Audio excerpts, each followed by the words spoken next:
الحمد لله نحمده ونستعينه ونستغفره ونؤمن به ونتوكل عليه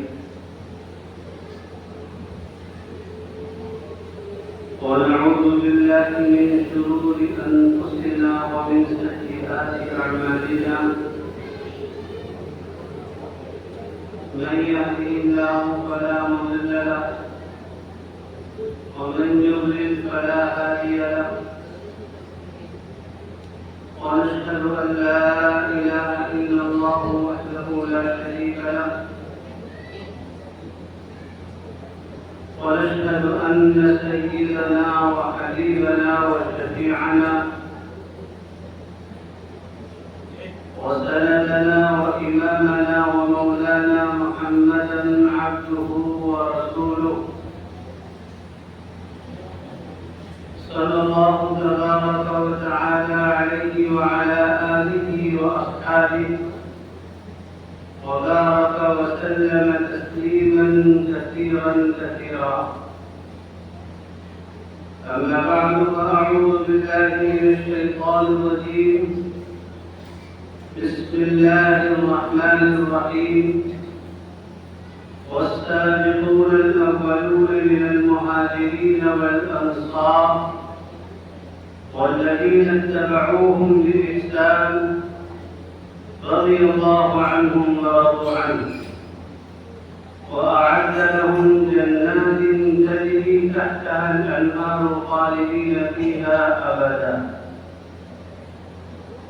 وقال تعالى ولكن الله حبب إليكم الإيمان وزينه في قلوبكم وكره إليكم الكفر والفسوق والعصيان أولئك هم الراشدون فضلا من الله ونعمة والله عليم حكيم وقال النبي صلى الله عليه وسلم النجوم أمنة للسماء